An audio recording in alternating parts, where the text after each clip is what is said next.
Thank you all. Thank you all for being here today. Thank you for joining us today and taking part in remembering and honoring those who lost their lives in the horrific attack on our nation September 11, 2001. On a day much like this, moms and dads, husbands and wives, sons and daughters, friends, neighbors, co-workers, regular Americans going on about their daily lives were suddenly attacked by terrorists with the intent to defeat and destroy our democracy and perhaps the heart and soul of the United States of America. In a matter of moments, in the bustling financial district of New York City, in a rural field in Pennsylvania, in the storied halls of our Pentagon, many of our fellow Americans lost their lives. Thousands died while carrying on the responsibility of their normal daily lives.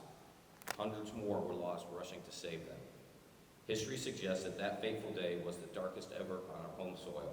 And for those of us who lived through those endless newscasts and clearly recall the images of the faces and places that were forever changed or sadly lost in those attacks are etched in our hearts and minds forever. Yet, from that darkness and despair rose some of America's finest hours in this modern day. Patriotism was resurrected in a way that had not been experienced since the days following the Second World War. Churches and synagogues were a beacon of hope, pulling people from utter darkness to marvelous light. Neighbors and strangers alike lined up for city blocks to donate blood. Gifts to disaster recovery efforts were at an all-time high. Just as we saw that tattered flag rise from the rubble of the World Trade Center, the spirit of America birthed hope for a brighter tomorrow. In the days that followed, families and communities said goodbye to their loved ones, one by one, as commoners and heroes were laid to rest. Every American bore the sorrows of their loved one, and we all shared in their grief. Each of us walked away impacted and forever changed. For some, the etched names on monuments are all we will ever know of the victims. For others, the scars are much more personal. As we reflect and remember today, I want to share my own 9/11 story as I introduce you to a man named Leroy Homer. Leroy Homer was my classmate at the United States Air Force Academy, class of 1987. Leroy and I were members of a class that had 1,447 people in it, and only 989 of us graduated. Leroy and I both graduated and were commissioned as second lieutenants on May 27, 1987. While Leroy was on active duty, he flew in the Gulf War and supported missions in Somalia. He was the 21st Air Force Instructor of the Year in 1993, and in 1995 he became an Air Force Reserve officer, attaining the rank of Major. In 1995 he joined United Airlines and eventually became a first officer on the Boeing 757. Leroy was not only a pilot, but a husband and a father. He married his wife Melody on May 24, 1998, and their child Laurel was born in November of 2000. On September 11, 2001, Leroy was the co-pilot of the San Francisco-bound UA Flight 93 from Newark, New Jersey. The flight had 37 passengers, including four hijackers, 2 pilots, and 5 flight attendants. The hijackers of this flight struck 46 minutes into the flight. At 9:28 that morning, a mayday was called from the cockpit. As the official 9/11 Commission report would say, the mayday was amid the sounds of a physical struggle in the cockpit. The voice on the radio was Leroy Homer's, my classmate. Nowhere in our flight training did we plan for a group of terrorists breaching the cockpit intent on committing a suicide on the nation's capital. The crew and the passengers had become alerted to the crashes earlier at the World Trade Center and the Pentagon, and they decided to attempt to reclaim the aircraft. Little did they know, the target of the terrorists was the U.S. Capitol. The hijackers had disabled the pilots and removed them from the cockpit. Meanwhile, the passengers had developed a plan to retake the airplane.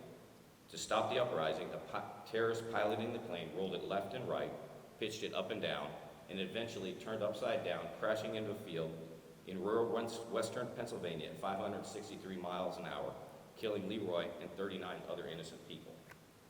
At the 9/11 Memorial in New York City, Leroy is memorialized at the South Pool on panel S67, along with the crew and the passengers of that flight, as well as the national park dedicated to the flight. And now, now he's a part of our memorial here in Prosper.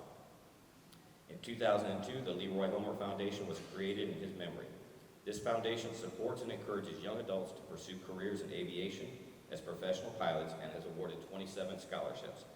My classmate led in life, and even in death he leads on. I ask you today to not only remember Leroy Homer, but all of those who died on September 11th. May we never forget, and may their legacies live on in all of us. I am grateful for the life and legacy of Leroy Homer, and I know many of you have your own personal story. All of us were touched. Our nation was forever changed on this day 22 years ago. As we look back and reflect, I pray that we might be able to look forward and rekindle the true American spirit that shone so much brighter than the darkness that awakened it. May this day and the memorials like this call us towards that hope for a brighter tomorrow once again. May the spirit of unity and decency that identified us as we recovered once again reign in our hearts, in our homes, and our halls of government, and mark us as a people who are truly one nation under God and indivisible. With that, I thank you, and I ask that God continue to bless this great nation. Thank you.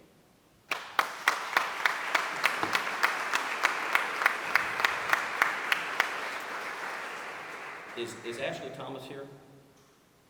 Ashley, if you want to come forward, and I'm going to read over the letter from Senator Cruz. Ashley is with Senator Cruz's office.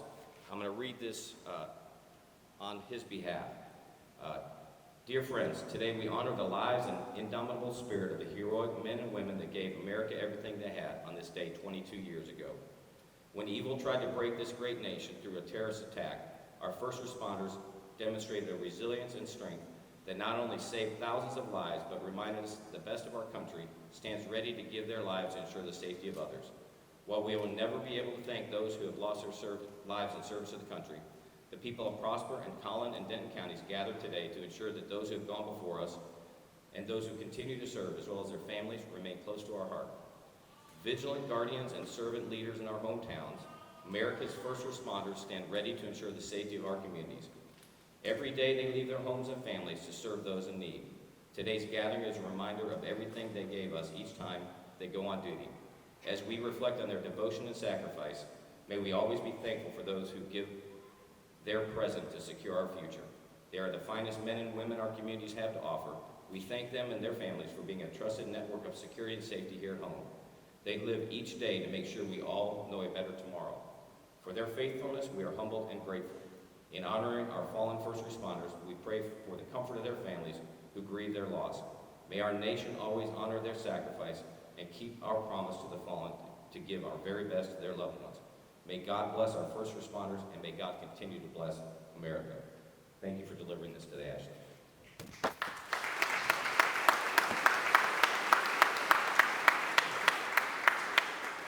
With that, I would ask Congressman Burgess to please step forward.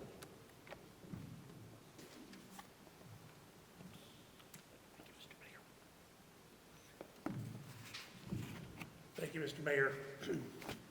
And you did such a good job in outlining the words that have emerged from the ashes of that day: bravery and unity. And it's still a challenge today to focus on the bravery and unity, but that's the task ahead of us, those of us who are left. So 2 decades ago, our nation faced an unimaginable act of terror that claimed the lives of over 3,000 innocent individuals from all walks of life.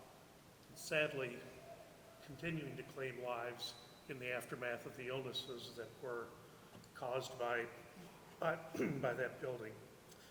In the face of this tragedy, our first responders rushed toward danger, displaying courage and heroism. We've all pledged to never forget, and each year we gather to renew that commitment and honor the memories of those we lost, the heroes who emerged, and the enduring spirit of our nation. Mayor Bristol, I have a flag to present to you. It has flown over the United States Capitol, the Capitol that was saved by your classmate.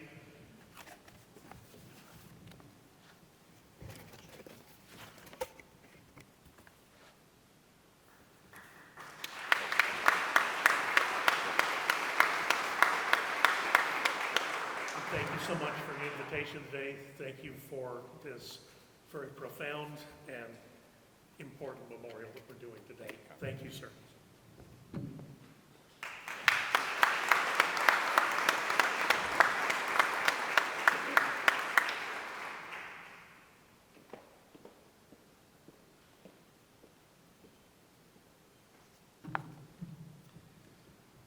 name is Keith Sell. I represent the 3rd District in Texas. Before I speak, I want to read what I am going to read on the floor of the House and put into the permanent congressional record. House of Representatives honoring the town of Prosper's resilience and unity in remembrance of 9/11, September 11, 2023. The Honorable Keith Self of Texas, representing the 3rd Congressional District. Mr. Speaker, on September 11th, 2001, our nation witnessed a tragic and unprecedented attack that forever changed the course of history. Under the leadership of Mayor David Bristol, Police Chief Doug Kowalski, and Fire Chief Stuart Blasingame, the town of Prosper commemorates September 11th each year with a solemn and heartfelt remembrance ceremony. Prosper's commitment to honoring the sacrifices made and the lives lost on September 11th, 2001 reflects the enduring spirit of the American people and serves as a poignant reminder of the importance of community, compassion, and service in times of adversity. It is with much appreciation that I honor the town of Prosper's dedication to preserving the memory of 9/11 and foster a sense of unity and resilience within its community. Signed, Keith Self, Member of Congress. Mayor.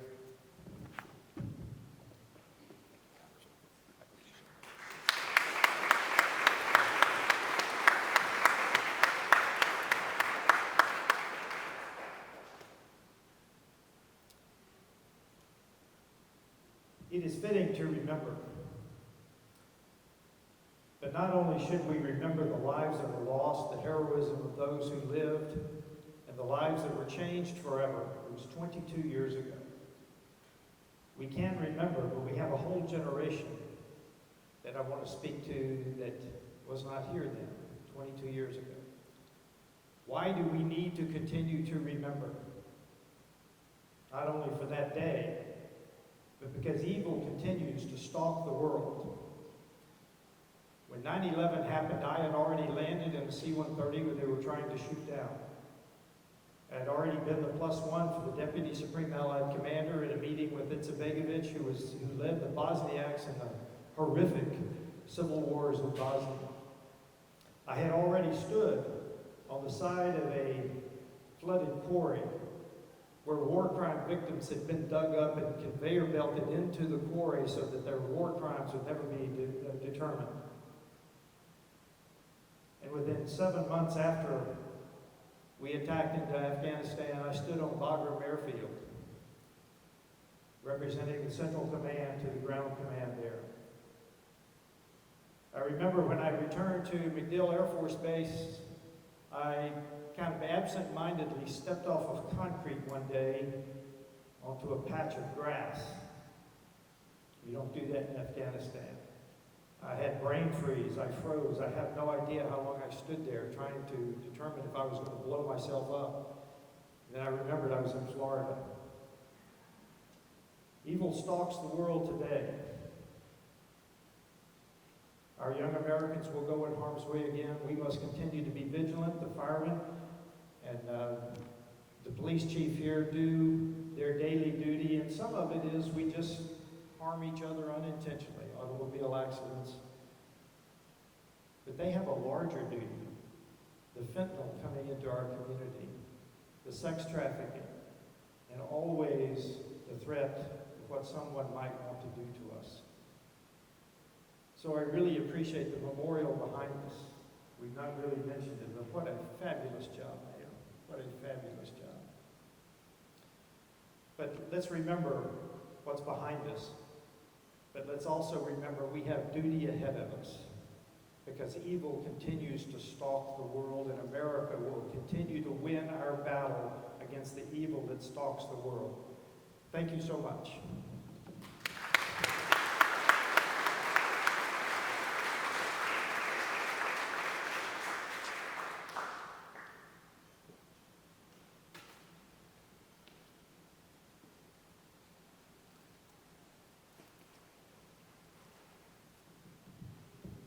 Good morning, ladies and gentlemen. Thank you for being here. Thank you for remembering and never forgetting. This day is always particularly emotional for me. As many of you know, I was born and raised in New York City. As a child, I got to watch those towers go up, and it took years to change the skyline of New York City. And as an adult, as a police chief in McKinney, Texas, I got to watch those towers come down in just a few minutes. It was crushing. What I want to tell you, though, is a story about two men. Two men who are from America's greatest generation. They survived the Depression. They went into the service during World War II, both in the Pacific Theater. One was Army Air Corps. The other one was an infantryman and slugged his way through the Philippines and then ultimately into the Army of Occupation of Japan. When they returned home, both of these individuals, they grew up together. They were best friends. When they came home, they decided to make the homeland safe. One became a New York City firefighter. The other one became a New York City cop. And they stayed best friends for years. To the point of every Tuesday morning, they met for breakfast, just to catch up.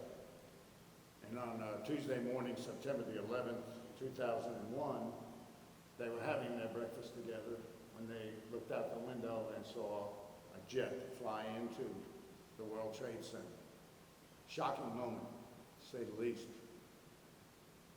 And as they were contemplating what would cause that, within a few minutes, the second jet flew in. And they both knew exactly what had happened. That we were under attack, that somehow someone had captured commercial air carriers and were flying them into the World Trade Center. They both silently got up, retired to their respective homes, and got there quickly out of the closets and reported to duty.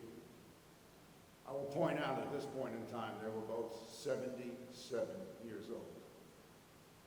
And these first responders responded to the duty call. And they did what duty called them to do, and that was help. Help as best they could.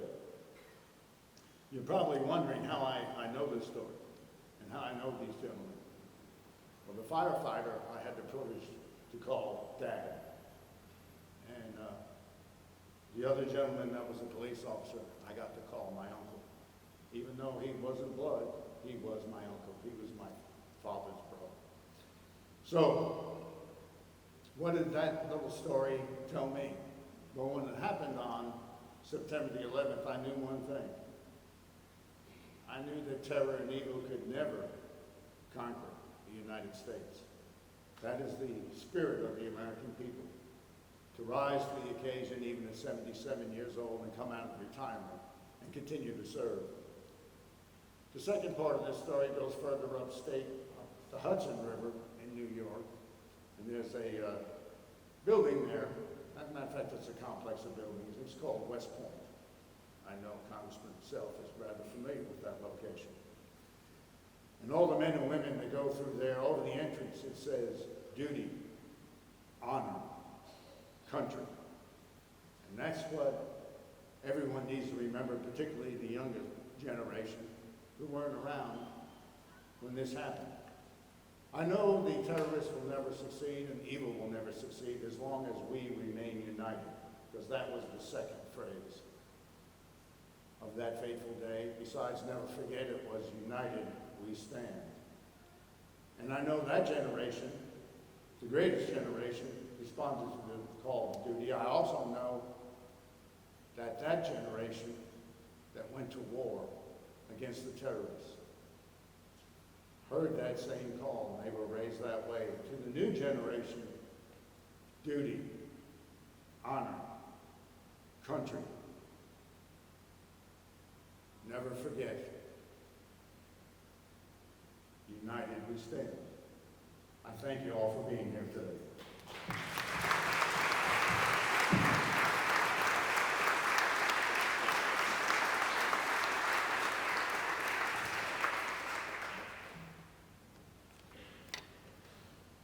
22 years ago, we made a promise to never forget. This is our way of making good on that promise. And I want to thank each of you for attending today. I pray that everything that we've done this morning, that we'll continue to do throughout this ceremony, will honor the thousands of men, women, and children who died because of the attacks of September the 11th. I wanted to open with some background of our World Trade Center Memorial and the trailer behind me. Prosper Fire Rescue is blessed to have been awarded a sacred piece of the World Trade Center steel beam in May of 2011. After approximately 3 years of applications and paperwork, we were allowed to retrieve the over 7,000-pound piece of steel from the Port Authority in New York. We don't know which tower this piece came from or what floor it was from. Prosper Fire Rescue has the only mobile memorial with a piece of the World Trade Center to our knowledge in the country, as most places that were awarded were permanently mounted. Saturday, our World Trade Center Memorial steel beam was on display at the annual Dallas Stair Climb. During these events, several hundred firefighters, EMS, and law enforcement personnel wear a lanyard around their neck and climb 110 stories to honor those first responders that lost their lives. We had 4 of our members that climbed all 110 floors this past weekend, and I was so proud to be there to witness their achievement. I want to thank Battalion Chief Scott Himes, who led this, and we also had Justin Roeder, we had Dylan Wisenhunt, and we had Tony Smolinski. Stairwells were hot. Everybody was cramping. They still had about another 50 stories to climb. They climbed it. Just before starting the climb, every climber, which you'll see in a picture in a little while if you tour this, you'll see kind of a representative of it. There's almost 500 climbers that climbed. Every one of them go by and they touch our World Trade Center steel beam before they climb that 110 floors. The reason we have this piece of steel is to make sure we never forget the events of 9/11. We designed the station with a bay that you see behind me to be home for this sacred piece of steel, where we can honor the victims appropriately while having the capability to allow other events and communities to use the memorial at various events and venues. We have so many children in attendance that weren't even born in 2001. I can't imagine, or I would imagine most adults in attendance remember where they were the morning of September the 11th. I know I do. At the time, I was a lieutenant with the Frisco Fire Department. My phone rang and I had a 1-month-old son who's in attendance with us today, Connor, who's 22 years of age now. He was just under a month old. The phone rang and I was holding him and I thought, I'll let it go to voicemail. And actually it wasn't voicemail, it was the recorder, which most of you young kids don't know what that is. But I heard the beep and I heard, Stuart, it's Charles. If you don't have the TV on, turn it on. He said, America is under attack. I thought surely that couldn't be right, you know. So I turned the TV on, and it had already been burning for a while. The second plane had just entered, and within minutes I saw the first collapse. And probably like much of you, I just couldn't believe my eyes. The September 11th attacks, commonly known as 9/11, were 4 coordinated suicide terrorist attacks carried out by the militant Islamic extremist group known as Al-Qaeda against the United States. On the morning of Tuesday, September the 11th, 2001, 19 terrorists hijacked 4 commercial airliners scheduled to travel from the northeastern U.S. to California. The hijackers crashed the 2 first planes into the Twin Towers of the World Trade Center in New York City, and the 3rd plane into the Pentagon, the headquarters of the American military in Arlington, Virginia.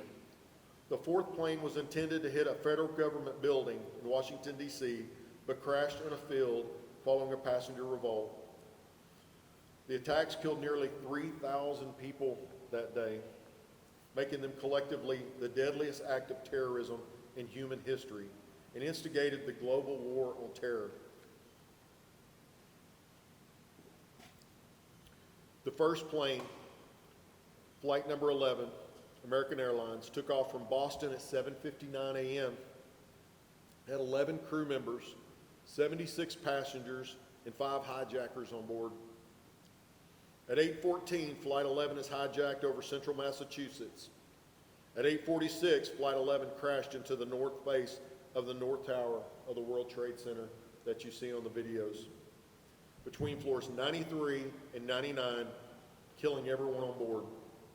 The aircraft enters the tower intact. At 10:28, the North Tower of the World Trade Center collapses, 1 hour and 42 minutes after the impact of Flight 11. The Marriott Hotel, located at the base of the 2 towers, also destroyed. At 8:14 a.m., the second plane, United Airlines Flight 175, carrying 56 passengers and 9 crew members, departs 14 minutes late from Logan International Airport in Boston, bound for Los Angeles. 5 hijackers are on board. At 8:42, Flight 175 is hijacked above northwest New Jersey, about 60 miles northwest of New York City.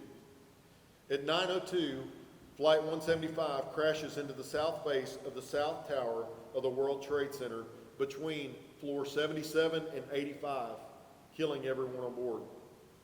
Parts of the plane, including the starboard engine, leave the building from its east and north sides, falling to the ground over 6 blocks away.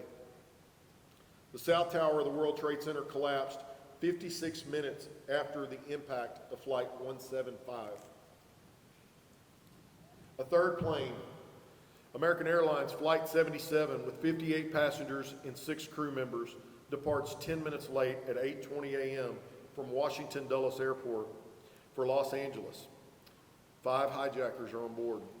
At approximately 8:50, Flight 77 is hijacked above southern Ohio, and at 9:37, Flight 77 crashed into the Pentagon, the headquarters of the U.S. Department of Defense in Arlington County, Virginia, killing everyone on board. This led to a partial collapse of the building's west side, caused a violent fire. At 10:50, 5 stories of the Pentagon collapsed due to that fire. The fourth plane, United Airlines Flight 93, with 37 passengers and 7 crew members, departs 42 minutes late from Newark International Airport at 8:42, bound for San Francisco. 4 hijackers are on board. At 9:28, Flight 93 is hijacked above northern Ohio, and at 10:03, Flight 93 is crashed by its hijackers as a result of fighting in the cockpit 80 miles southeast of Pittsburgh in Somerset County, Pennsylvania, near Shanksville, killing everyone on board. As the mayor mentioned in his speech, several of these passengers had learned what was happening, and they just simply said they weren't going to have it. They were going to do everything in their power to stop. They had heard that they believed it was going to the United States Capitol building. They banded together, and they did everything they could to take back over the plane. The one that really gets me on this one, just to be honest with you, is I can only imagine the fear that they had when they did that. But I don't think anybody realizes how many lives that particular one saved. We don't know. But it could have been thousands. Later that day, debris and the resulting fires caused a partial and complete collapse of all other buildings in the World Trade Center complex, including the 47-story 7 World Trade Center tower, as well as significant damage to 10 other large surrounding structures.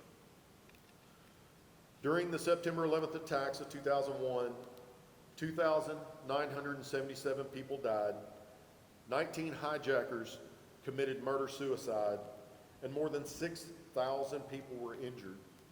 The immediate deaths included 265 on the 4 planes, including the terrorist, 2,606 in the World Trade Center and in the surrounding area, and 125 that lost their lives at the Pentagon. The attacks were the deadliest terrorist attack in world history and the most devastating foreign attack on the United States soil since the attack on Pearl Harbor on December 7, 1941.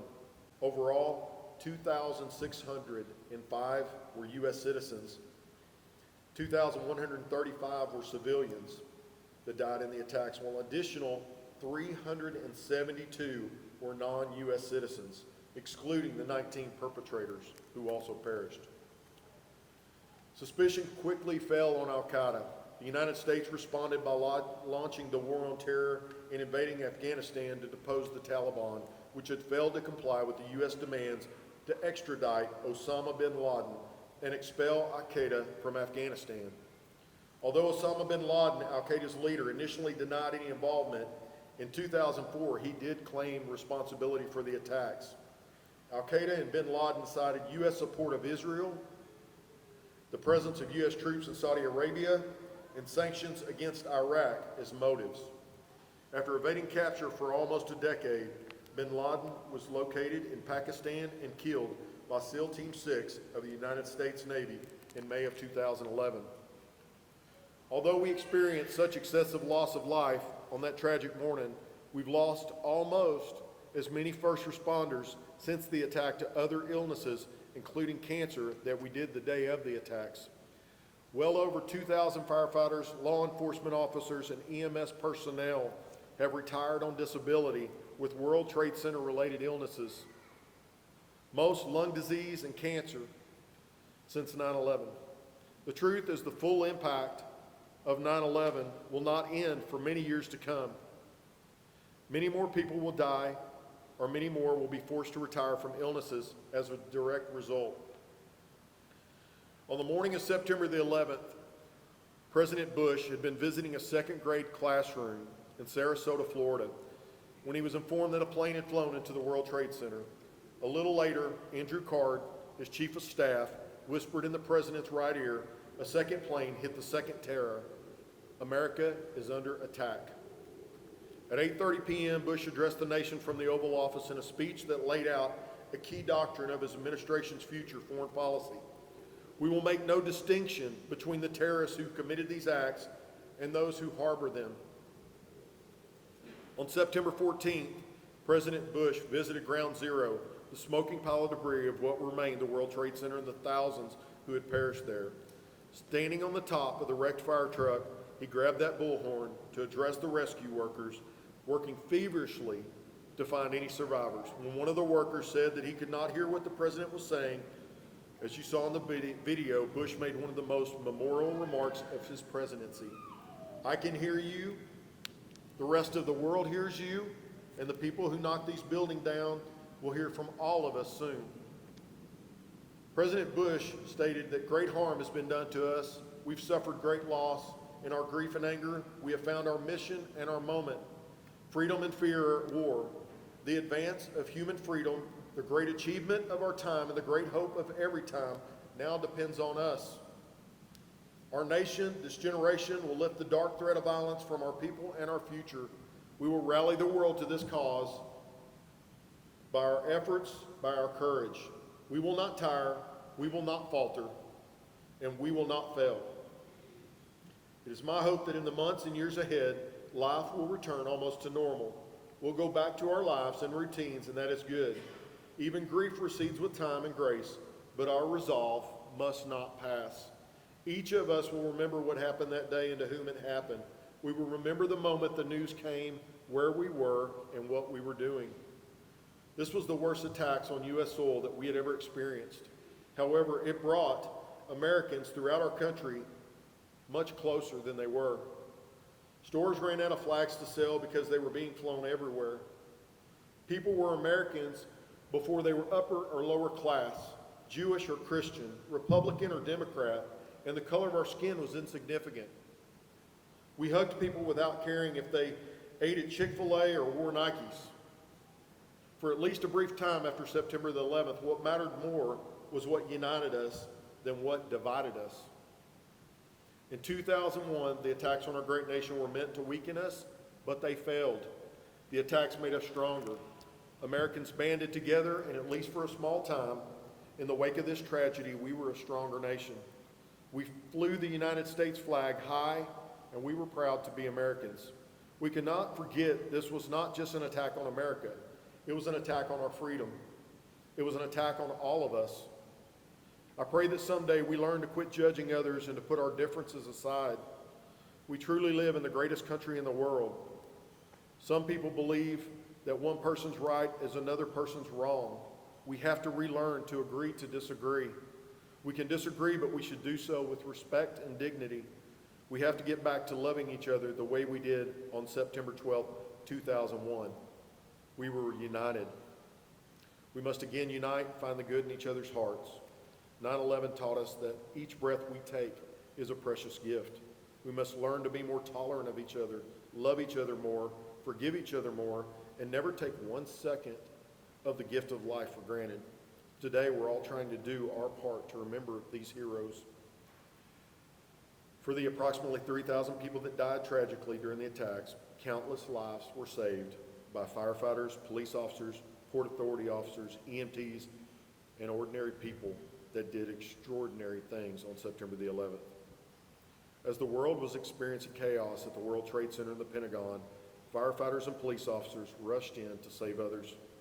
They knew the dangers, and despite the enormous risk, marched in to do what they do best, to save lives. These men and women were heroes. It came at a price, the ultimate price, the loss of their life. It was a price that we will never be able to repay. The men and women with FDNY, NYPD, the Port Authority Police, and the paramedic and EMTs did their job, and so many of them paid the ultimate sacrifice. We promised in 2001 that we would never forget. We owe all of them, their families, and our families to do just that. Thank you.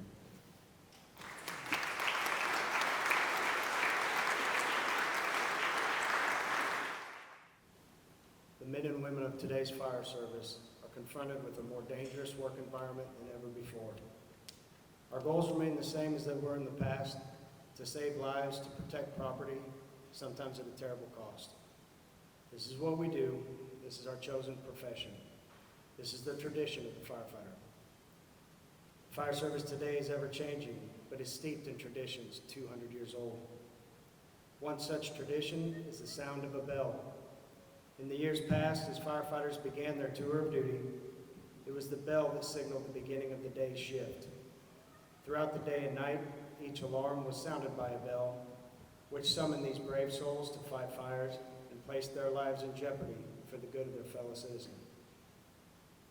And when the fire was out and the alarm had come to an end, it was the bell that signaled to all the completion of that call. When a firefighter had died in the line of duty, paying the ultimate and supreme sacrifice, it was the mournful toll of the bell that solemnly announced a comrade's passing.